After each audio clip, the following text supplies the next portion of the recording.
Welcome back to Dawn of War Central, and today we are breaking down a recent IGN interview with Thomas Derekson, the animation director on Dawn of War 4. If you've been following Dawn of War 4, then you probably already know that King Art Games is going all in into animation, immersion, and battlefield detail.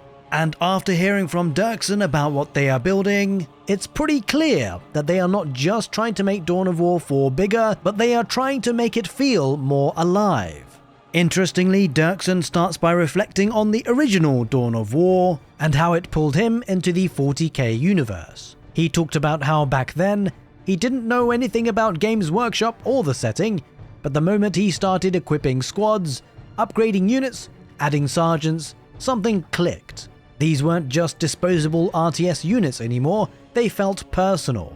So much so that you actually cared about them on the battlefield. For me, this is actually hugely revealing. It's pretty awesome to know that they have the enthusiasm for Dawn of War, but also that they have some connection to what made the game so special.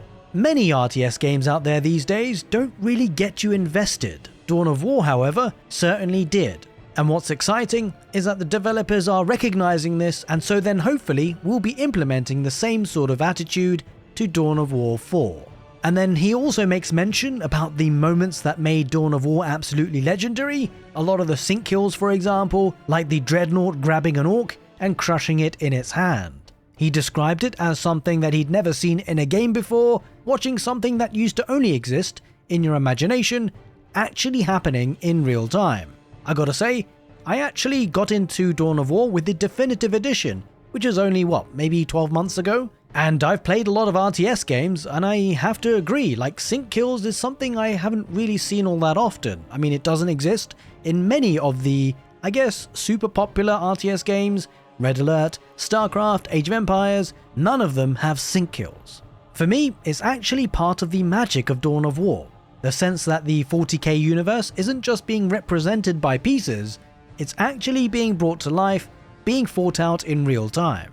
Now, Dawn of War 4 seemingly is taking what worked well for the original games and is pushing that idea even further.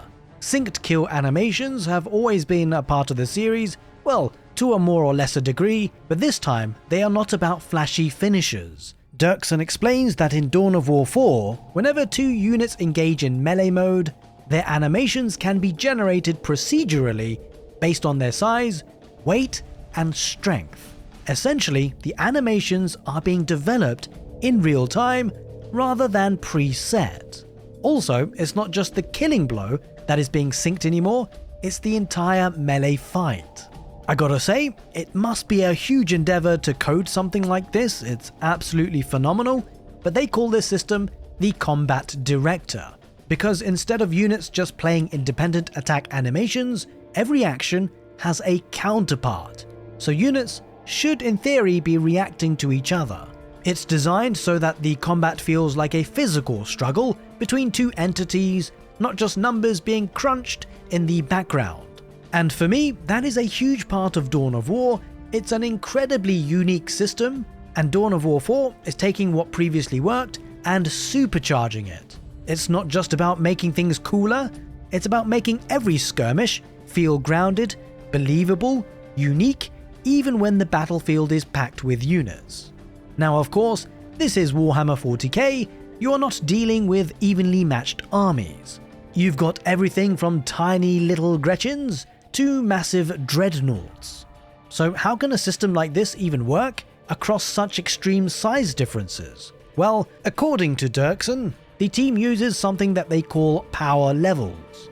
Different unit types fall into categories that determine what kind of actions they can perform against each other.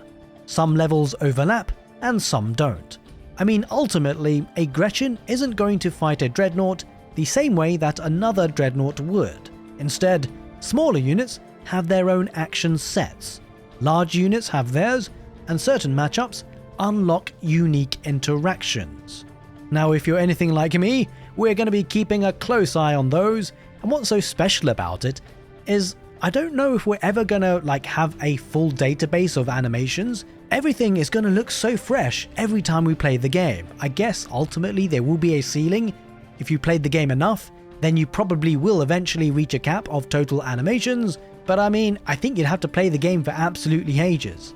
In any case, he also gives the examples of Terminators and that they have specific combat behaviors against other Terminators, for example.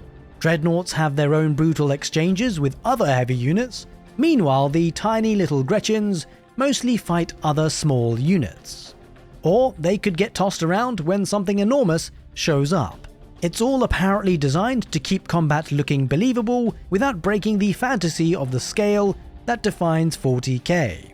And now an interesting topic of conversation with Dawn of War 4 is with the Space Marine Primarch. As we know, Lion L. Johnson of the Dark Angels will appear in the campaign. Freshly awakened from a long-term nap, he's ready for war, and animating the Primarch, as you can imagine, is probably going to be a big deal. According to Derekson, it's also a completely different challenge, because the Space Marines are already difficult to sell in an RTS. From the top-down approach on the camera, they don't look all that much bigger than normal humans, but of course they are supposed to be vastly more powerful. As you can imagine, a Primarch takes this problem and notches it up a few dials. Lion L. Johnson isn't just stronger, he has a distinct personality, a wild fighting style, and a presence that is supposed to be almost mythic. Now, getting that across visually with the combat director system must be an incredible task. In the middle of large-scale battles, I could see him pulling off some crazy moves, or at least I'm kind of expecting him to. Now, scale is also something that was discussed for Dawn of War 4. Apparently, the game may have a more zoomed out approach than previous entries, letting you see more of the battlefield at once and field larger armies. That's probably going to give you a more grand scale feel, but I guess that creates a new problem: readability. We've already seen the little icons on top of units, but with more happening on the screen, we'll need to understand what's going on at a glance. To deal with that, the animation team has added more movement into combat. Apparently, units don't just clash and stand in place, they drag each other across the ground, shifting positions and creating more dynamic silhouettes.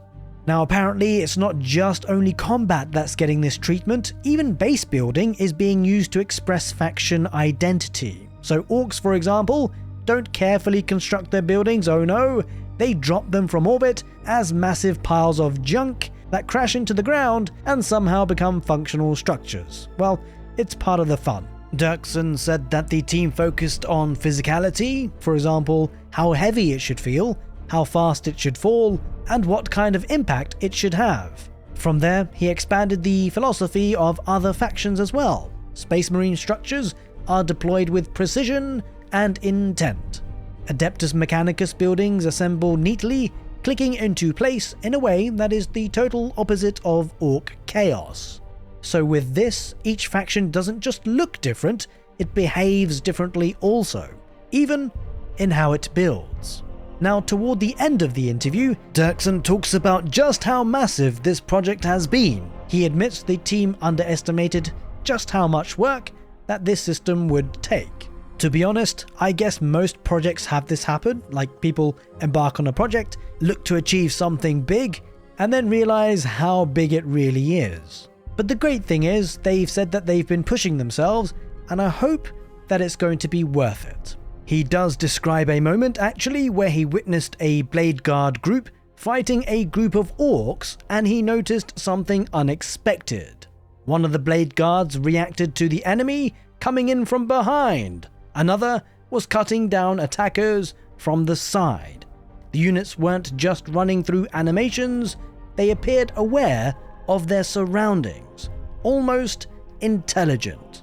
That for me sounds absolutely phenomenal. It's going to be those kind of moments for me that's going to make Dawn of War so aesthetically pleasing and incredible to watch. I just hope that it looks good and that the combat director system actually works and fulfills what it sets out to achieve, because what it set out is absolutely massive.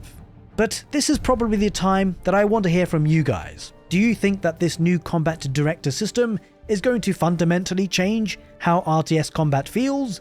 Or is it one of those features that sounds amazing on paper, or do you think it's going to be one of those features that almost takes control out of your hands of your units? Either way, I am pretty excited to see all the variations of animations, especially with some of the bigger units, and well, the Primarch Lion L. Johnson himself. It's certainly exciting to be a Dawn of War fan, and I am very optimistic about the future. Having said that, I do appreciate that we haven't seen huge amounts of gameplay yet, and I've obviously not got hands on the game myself, so I suppose I'm optimistic, but time will tell. A little fun fact for you all, if you didn't know already, that this channel, this very channel, actually used to be covering the game Stormgate, and that didn't go so well. But I do think we've seen a lot more from Dawn of War 4 that gives us a lot of reason to be excited for. Let me know what you think about Dawn of War 4 and what we know about it so far. As always, I'm interested to see your comments.